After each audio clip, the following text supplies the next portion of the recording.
Right, you're watching TVC Breakfast. Secessionist agitations in the southeast has jeopardized the once peaceful environment enjoyed in the region.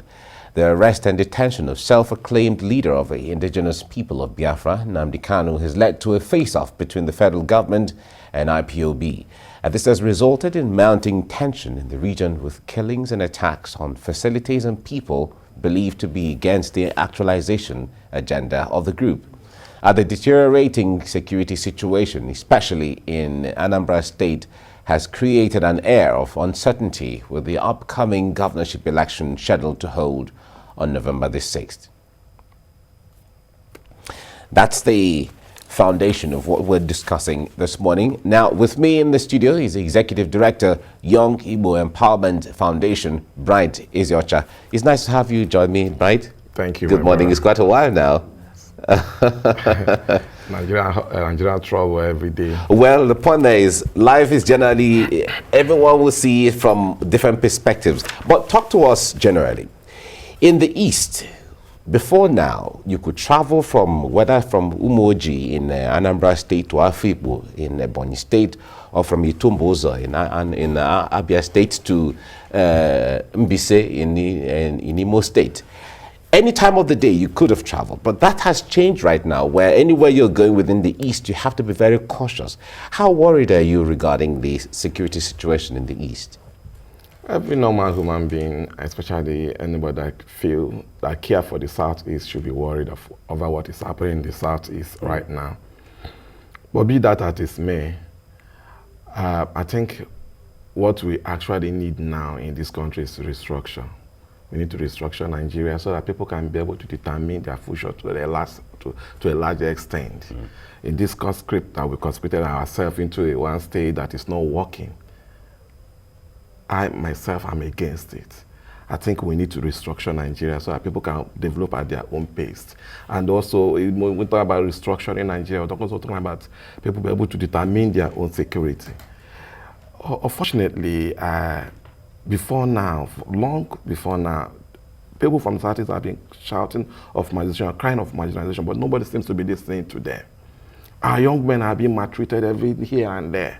Nobody listening to them. They have been crying, shouting. Nobody cares about them. Even those that call themselves our political leaders have closed their ears and their eyes and pretend as if they don't know what was going on. And that's what gave leverage to what we are seeing today. People from different angles must have started this process of association of sovereignty of Biafra in a peaceful manner. Nobody listened. Even in fact, there are people who are being killed. It don't look as if every attempt to ask that the Indigenous will be treated well, like every other part of the country, is being resisted by the federal government. Right, but in the context of, you use the word marginalization, does it seem to be peculiar to any region of the country? Well, at a moment, I'm not saying it's peculiar to Southeast alone, but Southeast own is on a higher level. What makes it different? Okay, I'll tell you something. Some time ago, I visited late Admiral Nnamdi Kanu of blessed memory. I asked him before the election, I said, from what we are witnessing today in the Southeast, all the problems we are facing through, we are passing through, I think Igbo should have a plan. I asked him, what is the plan for Igbo? He told me restructure. I said, election is coming. I think even not only Igbo alone cannot restructure Nigeria, but we all need to come together to restructure Nigeria. But we need to know what is the plan A. He said restructure. Plan B, restructure. Plan C, say restructure. I got angry. And when I was about leaving his office, he called me back and said, young man, come.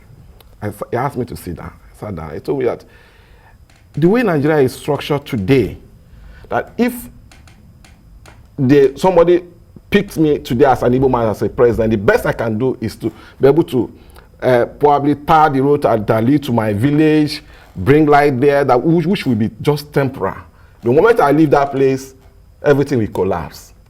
So we need to restructure Nigeria in such a way that Nigeria will be workable. At that time, I did not understand what he was talking about. Not until Jonathan finishes his tenure in 2015. when Buhari took over, I begin to realize, oh, this is exactly what this man was talking about. If Nigeria is restructured, it doesn't matter who become the president. Today, everybody is shouting, clamoring, and fighting. Even in the Southeast, a state governor, a state governor election, people are killing themselves and fighting. It's because there's a lot of loophole for people to make money, steal from the states, without anybody asking them questions. So what we need now is restructure. It's not about whether there is insecurity in the Southeast. There's also insecurity in the Northeast, North Central, in Southwest, everywhere in Nigeria there's insecurity. But when we talk about the issue, because the debate around restructuring has been on the front burner. Of course, a lot of Nigerians have voiced out on the issue of restructuring, but others have argued that this restructuring we talk about, whether we do it where, okay, every region has some level of autonomy, the way it was in the First Republic and all of that, but the attitude to Nigeria, to the development doesn't change, it wouldn't make any difference. What do you say to that? You see, I think we take it one step at a time. Let's restructure first. Most of the development you witness today, all this infrastructure that you witness that is Nigeria in existence in Nigeria today, was one of the things that were built during when we are in the First Republic, when the regions has their autonomy. Let's restructure. Let each region be able to develop at their own pace. Let them be able to create their own security. Let them be able to decide how they want to move. Because you see, when you before now we'll be shouting of security, insecurity in the Southeast. The Southeast being militarized. Because if you're traveling from here to Southeast now, from here to Owerri, the moment you cross before you get to River Niger Bridge, you'll be seeing police in almost every 5 poles. It's supposed not to be like that. And those police people, are they there? What are they there for? Are they there to secure the life of people? The answer is no. They are there collecting money as if you are paying toll gates. In every 5 poles, you pay to a policeman. If you don't pay, you either they will get you arrested and label you a criminal or one thing or the other, or they delay you. And we were shouting. That there's no way we can run a country like this. After the Civil War, till today, there has been a Cold War against the Igbo. And we all know that. In appointment, how many people, look at all the parastatals. Once you remove, an Igbo man is removed for a position in this body, in the government, it will be transferred to a Northerner. Is that how we want to run a country? Is this about the issue of, because someone said recently that when we talk about this concept of appointment and it has to come from my place and it has to come from this region from the other region, it seems like there is agitation for what we in local parlance, chop make I chop kind of thing. Because the point there is, a lot of people have said if this is about the work, it doesn't really matter where the person comes from. Our founding fathers have a reason why they're embedded in our constitution, the federal character. The federal character is to give everybody a sense of belonging in the enterprise called Nigeria. Okay, so if that is to be, I don't see any reason why you should concentrate your appointment on your people, believing that they are. I don't know whether people like he always argues that he have to appoint those he trusts. Doesn't mean other tribes cannot be trusted. Okay, look at for this issue of Nnamdi Kanu. How many times have the court come to the court of jurisdiction, ask them to produce Nnamdi Kanu in the court, and they have refused. And look at there's high tension now that if the next court hearing, if Nnamdi is not produced in the court, that the IPOB are threatening to shut down the Southeast. This should be a constitutional democracy. The court should be obeyed and respected. Why is this government refusing to do so? Even like Nnamdi Kanu is a criminal, whether he's agitating, his agitation is not accepted by the people, whether the people, the Southeast do not support him, produce him in the court. Let the world hear him. Let him speak to the court. The court wants to see him. Look at the kind of treatment that was meted out to this actor, Chinwetalago. Wearing of Biafran flag, is it outlawed in Nigeria? Can someone show me in the Nigerian constitution where it's celebrated that when of Biafran uniform is outlawed, why are people being treated as if they're animals in their own land, as if they are slaves in their own country? All right. Now, what do you make of the activities of IPOB in the IPOB in the southeast, where it seemed like they are taking laws into their own hands at different times? We've heard of people, houses being burned. We've heard of some people being brutalized and even killed in some instances. Honestly speaking, I do not support the activity of killing, whether it's enemy or even if it's not non-Igbo. I don't support anybody taking life into his own hands. I'm against it. But let's also look at how the states have visited these people with high level of terrorism. Because terrorism is not only when the people attack the states. Terrorism also implies when the states attack the people themselves. Before now, we have it in clear record that when they are protesting at Mpo Junction, the Nigerian army went there and gunned them down. We shouted. We requested that they should institute a panel of inquiry to find out what happened and those that were killed.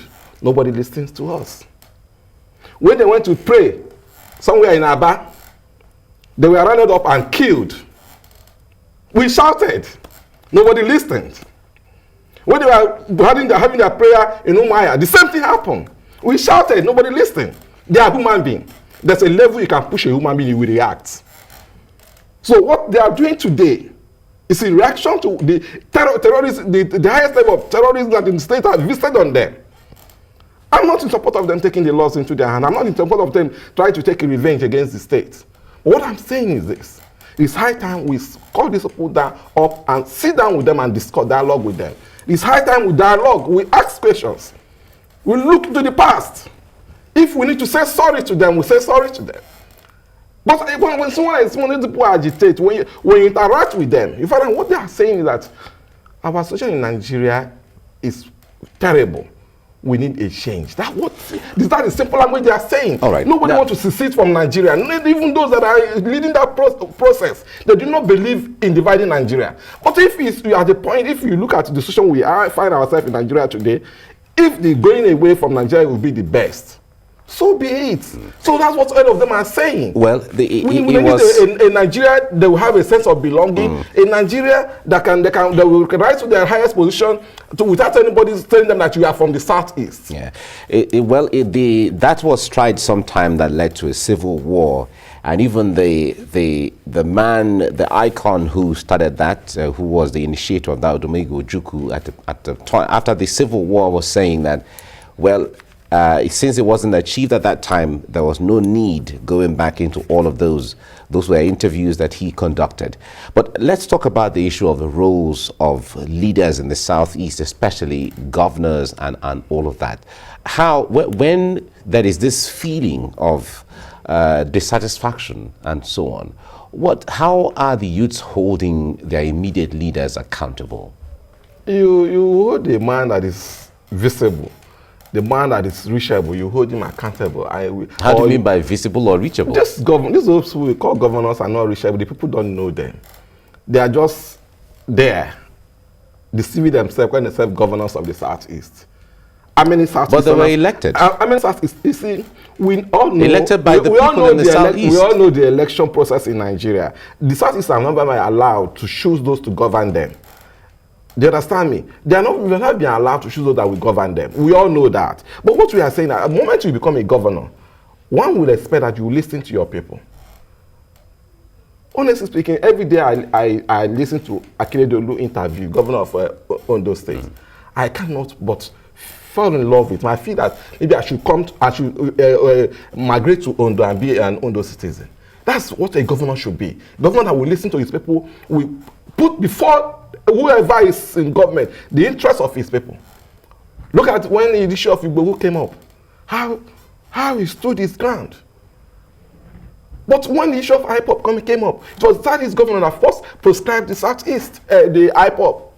Is that what leaders should be doing? No, but the leaders should be able to listen, to call the people and listen to them. But you see, unfortunately, the leaders we have today in the Southeast, all of them want to be the next president of Nigeria in 2023. So Anything that will cause them chances of becoming president of Nigeria, they don't care. So what they want to do, they want to be president of Nigeria. If you matter to be a slave to another and to a president, or matter to be a slave to another tribe, in order to be a president of Nigeria, they are ready. But that way, you're not protecting the interests of your people. The people are suffering. The people are dying. Right. No good road, no medical facilities. You are not free to do your business.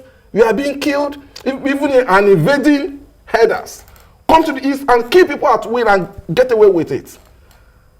And you tell people, the governor, who want to create, they say they want to create, duplicate what they have in the southeast, Omoteko. Instead of the government allow them, support them, what they did is to create a Bibago and foster it on them. It is not done anywhere. You listen to your people and find out what the people want. So are you saying you don't believe in the efficacy or the ability of it or capacity of a Bibago or the idea of it? Who are those to mind a Bibago? Is it those that are political, I don't want to call them their real name, but these political jobless who do not even understand the security of the Southeast. But you need people who understand the security of the Southeast, those who can protect their people. And the people of Southeast need to consult widely.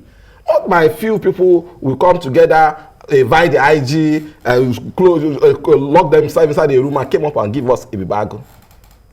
But the membership of a Bibago security outfit is meant to be indigenous within the Southeast.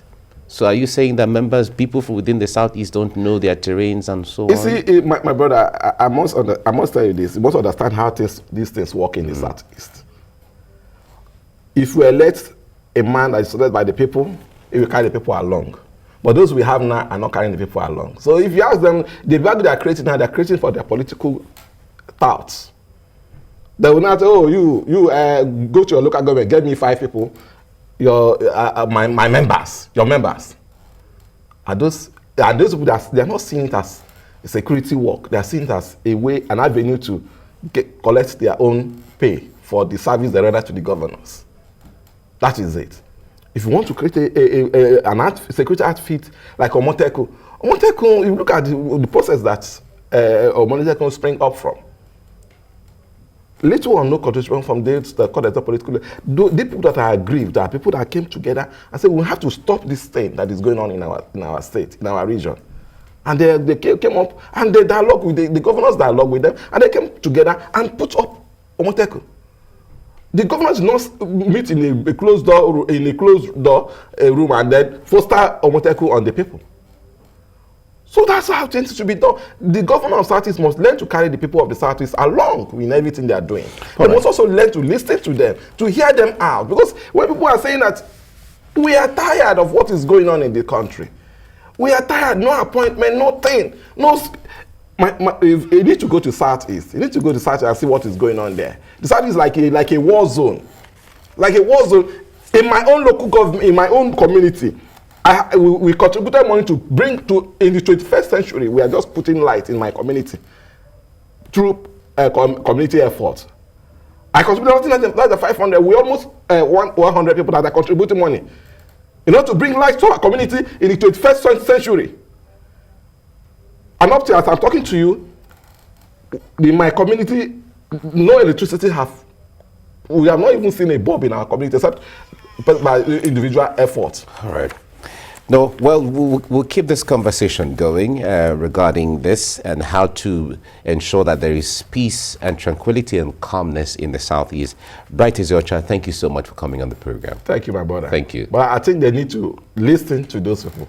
Right. Federal government should bring themselves down and dialogue. All right. Dialogue with all the secessionist group. That's the only way forward. All right. Dialogue.